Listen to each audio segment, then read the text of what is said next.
ላለፉት ጥቂት ዓመታት በሁለት ሶስት ሲዝን የማረስ ልምምድ አስፋፍተናል።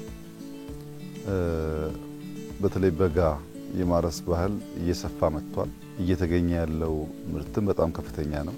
ስንዴ ከግብርና ምርቶች የኢትዮጵያን መሻገር ብቻ ሳይሆን የግብርናችንን መሻገር የሚያመለክት ሰብል ሆኗል።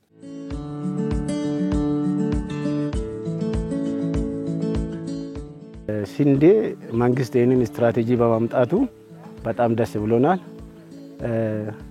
ክረምት ሲዘራ የነበረው ስንዴ ከማሳ ዝግጅት ጀምሮ ከዚህ ጋር አይመጣጠንም። ይሄ በጣም መዳበራም ይቀበላል። መዳበራውም ወደ ውስጥ ሊች አድርጎ አይጠፋም።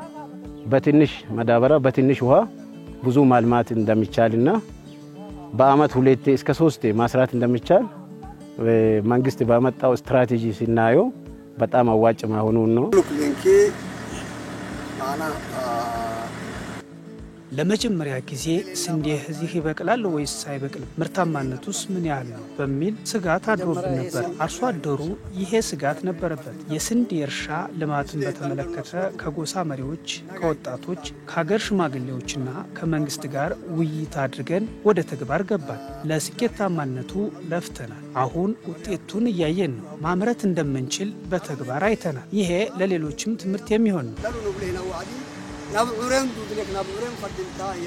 ከ5 ዓመት በፊት ስንጀምር የመስኖ ስንዴ የሚባል ኢትዮጵያ ውስጥ አልነበረም። ከዛ ተነስተን በዚህ በ2016 ወደ 3 ሚሊዮን ሄክታር ላይ ደርሰናል።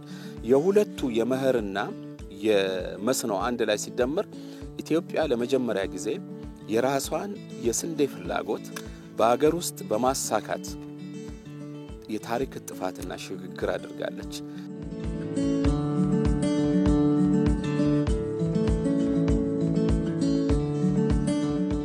ምስራቅ ሐረርጌ ቆላማው አካባቢ ማህበረሰቡ ከ4 5 6 ዓመት በፊት የሚኖረው በሴፍቲ ኔት ነው። እርሻ አያቅም። ይሄ ቦታ ታርሶ አያቅም።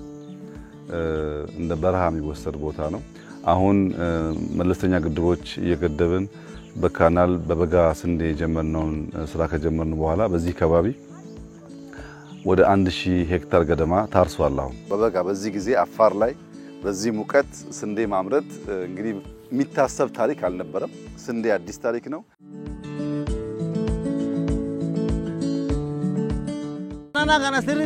ምርት በደንብ እናገኛለን። ምክንያቱም የተለያዩ የምርት ማሳደጊያ ግብአቶችን እንጠቀማለን። በማህበራት በኩልም በበቂ ሁኔታ ተዘጋጅቶልናል። የተለያዩ መድኃኒቶችም አሉ። በሄክታር 40 ኩንታልና ከዚያ በላይ ይገኛል። ምርቱንም ወዳው ያስገባል። እህሉ ደግሞ እንደ ድሮ አይባከንም። ገበሬ አሁን ለምሳሌ በማጨት ሲያጨድ ግማሹን ይቆርጣል፣ ግማሹን እዛ ይጥላል። በኡዱማ ላይም ደግሞ የባሰ ይባከናል። ስለዚህ አሁን ኮምባይነር አጣርቶ ሁሉንም ነገር ገለባውን ሳይከት ምን ሳይል ሙሉ በሙሉ ያው አጣርቶ ነው የሚያስገባው። መንግስት እንደዚህ ትኩረት ሰጥቶበት እያንዳንዱ አርሶ አደር ክረምት ብቻ ወይም ደግሞ ዝናብን ጠብቆ ብቻ ሳይሆን በበጋ ላይም ስንዴና የተለያዩ ነገሮችን ማምረት እንደሚችል በማስተማሩና ዕውቀት ስለሰጠን እና ግብአትም ደግሞ ምርጥ ዘርና ማዳበሪያ በቀበሌያችን በወቅቱ ስለሚቀርብልን በጣም ወሳኝ ነው። የችግር ምንጭ ሳይሆን የእውነተኛ የገቢ ምንጭ ነው። በትክክል ከተሰራበት ስንዴ ምን ሆኗል? ወደ ዘመናዊ አሰራር ዘይቤ ገብቷል። ይሄ ደግሞ ምንን ያመለክታል? ያገኘነው ስኬት ወደ ኋላ የሚመለስ ሳይሆን በቀጣይነት ሊቀጥል የሚችልና ሊቆይ የሚችል ከራስ ፍጆታ አልፎ ወደ ኤክስፖርት እንሄዳለን ያልነውን ሊያሳካ የሚችል መደላደል የፈጠረ ነው።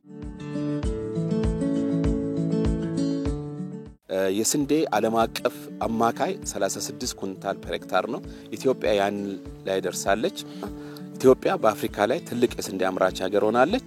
ይህንንም ብዙ የአፍሪካ ሀገሮች መጥተው ልምድ ከኛ እየወሰዱ ያለበት ሁኔታ አለ። ስንዴን ኤክስፖርት የማድረግ የማስጀመሪያው ሂደት ለኢትዮጵያ ከሚገባት ማድረግ ከሚገባን የመጀመሪያው ትንሹ ስቴፕ ነው።